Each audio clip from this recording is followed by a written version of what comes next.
RSCIT परीक्षा की तैयारी कर रहे आप सभी भाई बहनों को नमस्कार।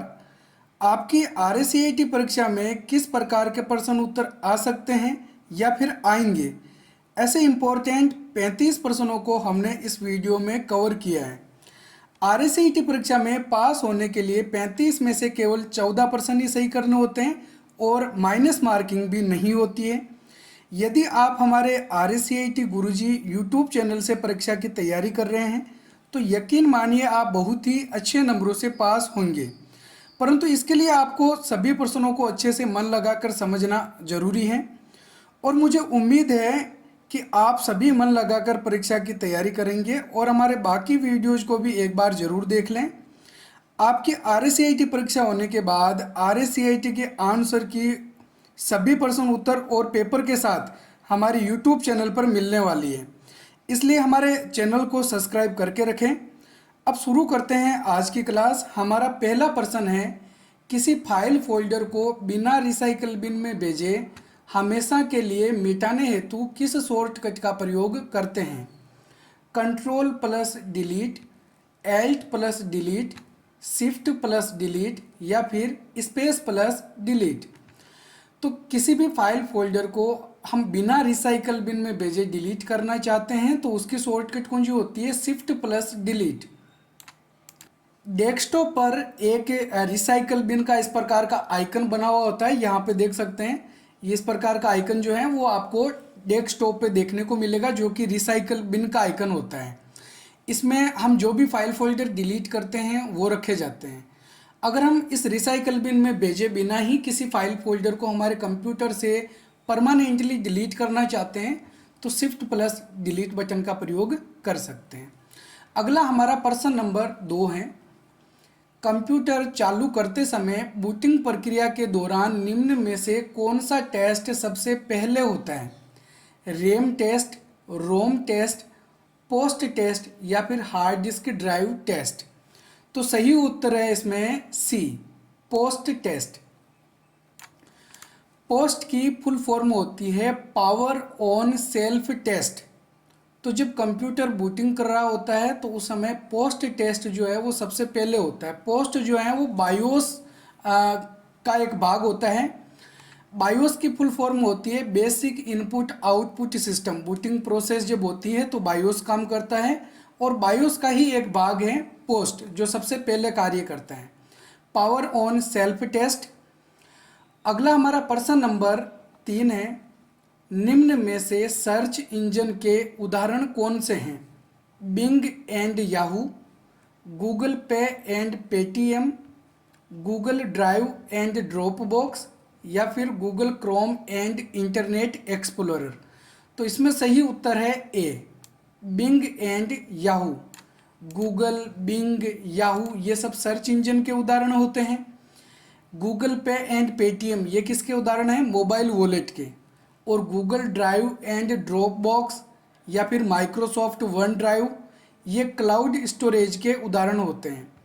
इसके अलावा Google Chrome, internet explorer, safari, Mozilla Firefox, Microsoft Edge, opera ये सब ब्राउज़र के उदाहरण होते हैं जो कि इंटरनेट चलाने के लिए काम में लिए जाते हैं। अगला हमारा प्रश्न नंबर 4 है, मॉनिटर का रिजोल्यूशन किस में मापा जाता है? मीटर, सेंटीमीटर, मिलीमीटर या फिर पिक्सल। तो सही उत्तर है इसमें डी, पिक्सल। और ये जो पिक्सल होते हैं, इन पिक्सलों को भी जैसे कोई इमेज होती है या कोई वीडियो होता है तो उसके अंदर जो पिक्सल होते हैं इनको प्रति इंच में मापा जाता है, जिसको हम बोलते हैं डॉट पर इंच, डीपीआई। ठीक है, डीपीआई यानी डॉट पर इंच। अगला प्रश्न नंबर 5, माइक्रोसॉफ्ट वर्ड 2010 में दस्तावेज के सबसे अंत में पहुंचने के लिए कौन सी शॉर्टकट कुंजी का प्रयोग करते हैं? Control plus insert, control plus space, control plus home या फिर कंट्रोल प्लस एंड। तो सही उत्तर है इसमें डी, कंट्रोल प्लस एंड। इसके द्वारा डॉक्यूमेंट के सबसे अंत में पहुंचा जा सकता है और डॉक्यूमेंट के सबसे शुरुआत में पहुंचने के लिए हम कंट्रोल प्लस होम कुंजी का प्रयोग करते हैं। अगला प्रश्न नंबर 6 है, निम्न में से मोबाइल ऐप स्टोर कौन सा है? गूगल प्ले, अमेजोन, फ्लिपकार्ट या फिर लिंक्डइन? तो सही उत्तर है इसमें ए, गूगल प्ले। तो गूगल प्ले स्टोर हमारे मोबाइल के अंदर एक ऐप होता है जिसके द्वारा हम मोबाइल में ऐप इंस्टॉल कर सकते हैं। ठीक है, तो ये एक मोबाइल ऐप स्टोर होता है। अगला प्रश्न नंबर 7, कर्सर को लाइन के शुरू में लाने के लिए किस कुंजी का प्रयोग किया जाता है? इंसर्ट, टैब, होम या फिर एंड की? तो सही उत्तर है इसमें सी, होम कुंजी। तो देखो अभी मैंने बताया था आपको कि डॉक्यूमेंट के सबसे शुरुआत में कर्सर को लाना हो तो कंट्रोल होम, और डॉक्यूमेंट के सबसे अंत में लाना हो तो कंट्रोल एंड का प्रयोग करते हैं।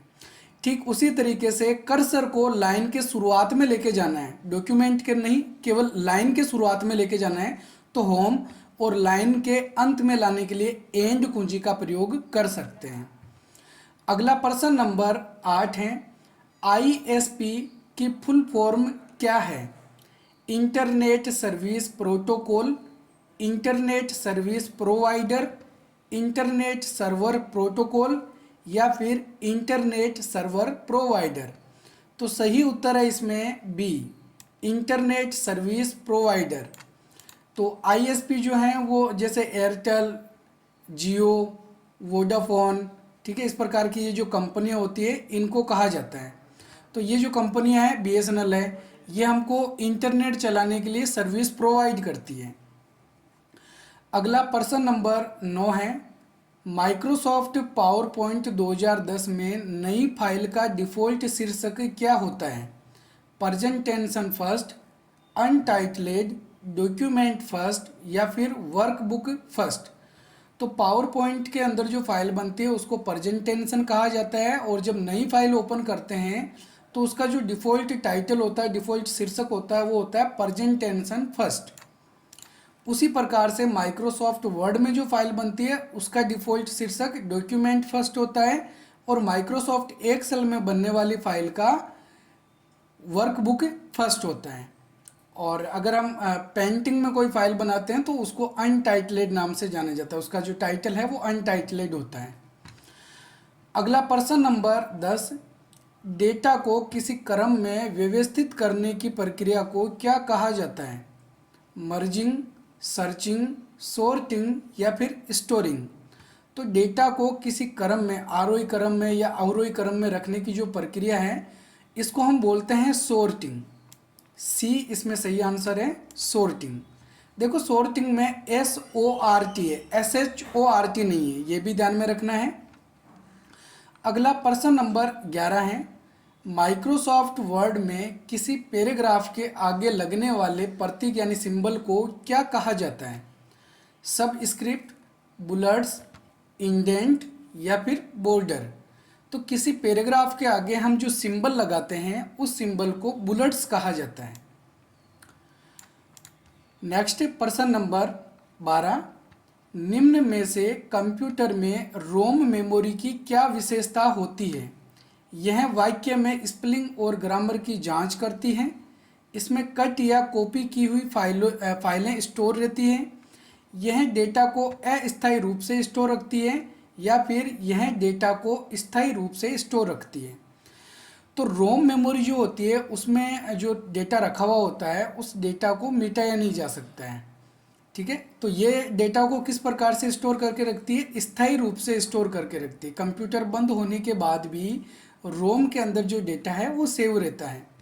तो सही आंसर होगा इसमें डी, यह डेटा को स्थायी रूप से स्टोर रखती है। अगला हमारा प्रश्न नंबर 13 है, नोटपैड में बनने वाली फाइल का विस्तारक नाम यानी एक्सटेंशन नेम क्या होता है? .docx, .bmp, .mp3 या फिर .txt? तो जो फाइल नोटपैड में बनती है उसका एक्सटेंशन नेम .txt होता है, और पेंटिंग में बनने वाली फाइल का एक्सटेंशन नेम .bmp या .dib होता है, जिसको बिटमैप इमेज कहा जाता है। अगला हमारा प्रश्न नंबर 14 है, नया फोल्डर बनाने की शॉर्टकट कुंजी क्या है? Control plus shift plus F, control plus alt plus N, control plus shift plus N, या फिर कंट्रोल प्लस एन। तो नया फोल्डर बनाने की शॉर्टकट कुंजी है control plus shift plus N. ठीक है। अगला प्रश्न नंबर 15, MS एक्सेल 2010 में कर्सर जिस सेल में होता है उसका एड्रेस किस पट्टी में दिखाई देता है? Title bar, status bar, formula bar, या फिर इसको नेम बॉक्स कहा जा सकता है, या टास्क बार। तो माइक्रोसॉफ्ट एक्सेल के अंदर जब हम किसी सेल में क्लिक करते हैं, आपको पता होगा कि इस प्रकार के छोटे छोटे बॉक्स होते हैं। इन बॉक्स को क्या कहा जाता है? सेल कहा जाता है। ये रो कहलाती है।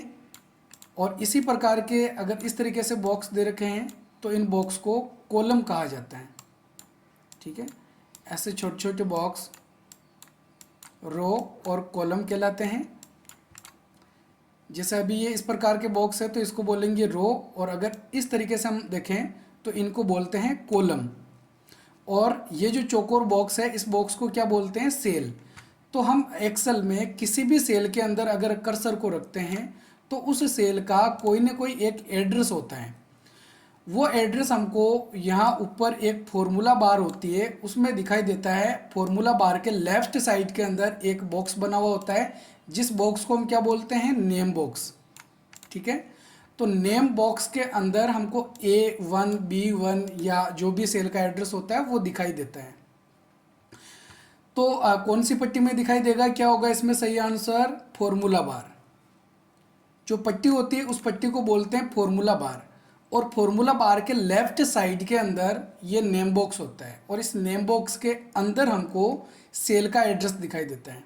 तो आपको ये दोनों ही अच्छे से याद रख लेना है। अगर नेम बॉक्स हो तो नेम बॉक्स राइट करना है, और फॉर्मूला बार है तो फॉर्मूला बार राइट करना है। दोनों में से कोई एक ऑप्शन आपको दिया हुआ मिलेगा, तो आपको दोनों ही ऑप्शन को अच्छे से याद करके रखना है। अगला प्रश्न नंबर 16 है, GPU की फुल फॉर्म क्या है? Graphics processing unit, graphics presentation unit, graphics power unit, या फिर ग्राफिक्स प्रिंट यूनिट। तो GPU की फुल फॉर्म होती है ग्राफिक्स प्रोसेसिंग यूनिट। ए इसमें सही आंसर होगा। अगला प्रश्न नंबर 17 है, वेब पेजों का संग्रह क्या कहलाता है? वर्कबुक, प्रेजेंटेशन, डॉक्यूमेंट, या फिर वेबसाइट। तो इंटरनेट का कोई भी पेज क्या कहलाता है? वेब पेज कहलाता है। और वेब पेजों का जो समूह है, वेब पेजों का जो संग्रह है वो कहलाता है वेबसाइट। किसी वेबसाइट में बहुत सारे वेब पेज होते हैं। अगला प्रश्न नंबर 18 है, निम्न में से हार्डवेयर डिवाइस कौन सा है? ऑपरेटिंग सिस्टम, माउस, नोटपैड, या फिर डिवाइस ड्राइवर। तो देखो, हार्डवेयर डिवाइस ऐसे उपकरणों को कहा जाता है जिनका भौतिक अस्तित्व होता है, जिनको हम देख सकते हैं, छू सकते हैं, वो सारे हार्डवेयर होते हैं। तो सही उत्तर होगा इसमें बी, माउस। माउस एक हार्डवेयर उपकरण है। अगला प्रश्न नंबर 19 है, निम्न में से कौन सी वोलाटाइल मेमोरी होती है? SSD, HDD, रैम, या फिर रोम।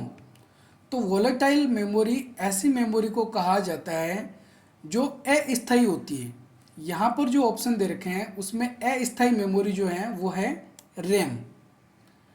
रैम की फुल फॉर्म होती है रैंडम एक्सेस मेमोरी, और रोम की full form read only memory. HDD की full form hard disk drive, और SSD की full form solid state drive होती है।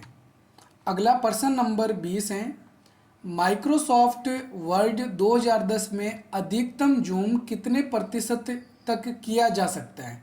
मैक्सिमम माइक्रोसॉफ्ट वर्ड को हम कितने परसेंट जूम कर सकते हैं? 100%, 400%, 500%, या फिर 1000%। तो सही उत्तर है इसमें सी, 500%। माइक्रोसॉफ्ट वर्ड को मैक्सिमम 500% जूम कर सकते हैं। अगर यहाँ पर एक्सेल या फिर पावर पॉइंट का ऑप्शन दिया हुआ हो तो उसको हम 400% तक ही जूम कर सकते हैं। अगला प्रश्न नंबर 21 है, MS एक्सेल 2010 में जूम स्लाइडर बटन किस पट्टी में होता है? Formula bar, quick access tool bar, ruler bar या फिर स्टेटस बार? तो जूम स्लाइडर बटन जो है वो स्टेटस बार पे होता है। टास्क बार के ऊपर वाली पट्टी स्टेटस बार कहलाती है, जो कर्सर की स्थिति बताती है। उसके राइट साइड के अंदर जूम स्लाइडर बटन होता है, जिसके द्वारा हम पेज को जूम इन जूम आउट कर सकते हैं। अगला प्रश्न नंबर 22 है, कंप्यूटर में कट या कॉपी किया हुआ भाग किस मेमोरी में अस्थायी रूप से रहता है? रोम, रिसाइकल बिन, क्लिपबोर्ड मेमोरी या फिर माई कंप्यूटर? तो सही उत्तर है इसमें सी, क्लिपबोर्ड मेमोरी। हम किसी भी भाग को सेलेक्ट करके कट या कॉपी करते हैं तो वो कंप्यूटर की जिस मेमोरी में सेव रहता है उस मेमोरी को क्लिपबोर्ड मेमोरी कहा जाता है। अगला प्रश्न नंबर 23, निम्न में से किस उपकरण का प्रयोग स्टोरेज हेतु किया जा सकता है? प्रिंटर, HDD, OMR या फिर माइक्रोफोन? तो सही उत्तर है इसमें B, HDD, hard disk drive. इसके अंदर हम डेटा को सेव करके रख सकते हैं, तो ये एक स्टोरेज उपकरण होता है। OMR की फुल फॉर्म होती है ऑप्टिकल मार्क रीडर, जो कि OMR सीट जांचने के काम में ली जाती है। और माइक्रोफोन का प्रयोग आवाज़ को कंप्यूटर में इनपुट करने के लिए किया जाता है। अगला प्रश्न नंबर 24, OTP का पूरा नाम क्या है? One time phone, one time password, one time problem या फिर ऑन द प्रोसेस? सही उत्तर है इसमें B, one time password. Customer के मोबाइल पर आने वाले जो नंबर होते हैं, जो पासवर्ड होते हैं, जो केवल एक समय के लिए ही काम में लिए जा सकते हैं, उनको OTP कहा जाता है, वन टाइम पासवर्ड कहा जाता है। अगला प्रश्न नंबर 25 है, MS पावर पॉइंट 2010 में फ़ोटो एल्बम बनाने के लिए किस टैब को चुना जाता है? Home tab, insert tab, slide show tab या फिर एनिमेशन टैब? तो पावर पॉइंट में फ़ोटो एल्बम बनाने के लिए इंसर्ट टैब का प्रयोग किया जाता है। ठीक है, इंसर्ट टैब के अंदर हमको ऑप्शन मिलता है फ़ोटो एल्बम का, जिसके द्वारा हमारी फ़ोटोज को हम सेलेक्ट करके एक एल्बम के रूप में रख सकते हैं। और ये भी ध्यान में रखना है कि जब भी हम फ़ोटो एल्बम बनाते हैं, फ़ोटोज को सेलेक्ट करते हैं, तो हमारी जो सबसे पहली स्लाइड होती है, उस पहली स्लाइड के अंदर टाइटल लिखने का ऑप्शन दे रखा होता है, जिसके अंदर हम फ़ोटो एल्बम का टाइटल लिखते हैं। तो ये भी ध्यान में रखना है, फ़ोटो एल्बम का टाइटल लिखने के लिए कौन सी स्लाइड होती है? 1 नंबर स्लाइड होती है। अगला प्रश्न नंबर 26 है, कीबोर्ड में फंक्शन कुंजियों की संख्या कितनी होती है? 4, 10, 12 या फिर 17? तो कीबोर्ड में सबसे ऊपरी पंक्ति के अंदर 12 कुंजियों का समूह होता है, F1 से लेकर F12 तक। तो फंक्शन कुंजियाँ 12 होती है। अगला प्रश्न नंबर 27 है, निम्न में से किस कंपोनेंट का प्रयोग कंप्यूटर की पहली पीढ़ी में मुख्य रूप से किया जाता था? Transistor, vacuum tube, micro processor या फिर इंटीग्रेटेड सर्किट? सही उत्तर है इसमें B, vacuum tube. Vacuum tube and valves, इनका प्रयोग कंप्यूटर की पहली पीढ़ी में किया जाता था। कंप्यूटर की दूसरी पीढ़ी में फिर वैक्यूम ट्यूब की जगह पर ट्रांजिस्टर का प्रयोग किया गया। और तीसरी पीढ़ी के अंदर इंटीग्रेटेड सर्किट, जिसको हम IC बोलते हैं, जो कि सिलिकॉन धातु की बनी हुई होती है, इसका प्रयोग किया गया था। और कंप्यूटर की चौथी पीढ़ी के अंदर माइक्रो प्रोसेसर का प्रयोग किया गया था। और वर्तमान में कंप्यूटर की 5वीं पीढ़ी चल रही है, जिसके अंदर आर्टिफिशियल इंटेलिजेंस यानी AI, कृत्रिम बुद्धि का प्रयोग किया जा रहा है। अगला प्रश्न नंबर 28 है, MS एक्सेल 2010 में सेल A1 से लेकर F1 तक सभी सेलों में मौजूद संख्याओं को जोड़ने के लिए कौन सा फंक्शन प्रयोग किया जा सकता है? बराबर काउंट कोष्टक A1:F1 कोष्टक बंद, या फिर काउंट की जगह हम सम का प्रयोग करेंगे, या फिर मैक्स का प्रयोग करेंगे, या फिर मीन का प्रयोग करेंगे? तो सेलों के अंदर जो संख्याएं हैं उनको जोड़ना है, इसके लिए हम प्रयोग करेंगे सम का, इक्वल सम कोष्टक A1:F1 कोष्टक बंद। इसके द्वारा इन A1 से लेकर F1 तक जितनी भी सेलों के अंदर संख्याएं लिखी होगी उनकी टोटल हमारे सामने आ जाएगी। अगर हम ये जानना चाहते हैं कि A1 से लेकर F1 तक टोटल कितने सेल हैं जिसके अंदर हमने संख्याएं लिख रखी है, तो उसके लिए हम काउंट का प्रयोग करते हैं। और मैक्स का प्रयोग हम इसलिए करते हैं ताकि इन सेलों के अंदर लिखी हुई सबसे बड़ी संख्या कौन सी है वो ज्ञात कर सकें, और मीन के द्वारा सबसे छोटी संख्या कौन सी है वो ज्ञात कर सकते हैं। अगला प्रश्न नंबर 29 है, निम्न में से फेसबुक किस प्रकार की वेबसाइट का उदाहरण है?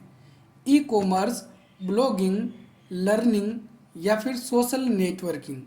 तो जो फेसबुक है वो सोशल नेटवर्किंग वेबसाइट का एक उदाहरण है। अगला प्रश्न नंबर 30, माइक्रोसॉफ्ट वर्ड 2010 में टूल को चुनने पर माउस पॉइंटर का आकार ब्रश जैसा हो जाता है। तो माइक्रोसॉफ्ट वर्ड में कौन से टूल को हम सेलेक्ट करेंगे ताकि माउस पॉइंटर का आकार एक ब्रश जैसे चिन्ह में बदल जाए? Font colour, format painter, paste special या फिर स्ट्राइक थ्रू। सही उत्तर है इसमें बी, फॉर्मेट पेंटर। नेक्स्ट हमारा प्रश्न नंबर 31 है, राजस्थान सरकार द्वारा एसएसओ में कौन सी ईमेल सेवा प्रदान की जाती है? Gmail, Rediff mail, Outlook mail या फिर राज मेल। तो राजस्थान सरकार द्वारा एसएसओ में कौन सी ईमेल सेवा प्रदान की जाती है? सही उत्तर है इसमें डी, राज मेल। राज मेल जो होती है वो हमको एसएसओ की जब हमारी आईडी बनाते हैं तो ऑलरेडी बनी बनाई मिल जाती है, और राजमेल की आईडी हमारी क्या रहेगी?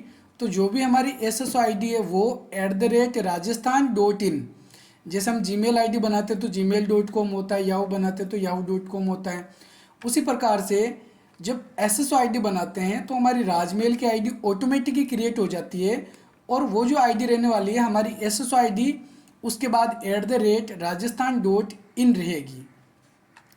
तो इस सर्विस को हम क्या बोलते हैं? राजमेल बोलते हैं, जो हमको एसएसओ में मिलती है। अगला प्रश्न नंबर 32 है, एमएस पेंट में बनने वाली फाइल को क्या कहा जाता है? Bitmap image, text file, document file या फिर वर्ड फाइल। तो जो फाइल एमएस पेंट में बनती है ऐसी फाइल को हम बोलते हैं बिटमैप इमेज, और इसका जो फाइल एक्सटेंशन नेम है वो होता है .bmp या फिर .dib। अगला प्रश्न नंबर 33 है, निम्न में से कौन सा पोर्टल नागरिकों की समस्याओं का समाधान करने के लिए बनाया गया है?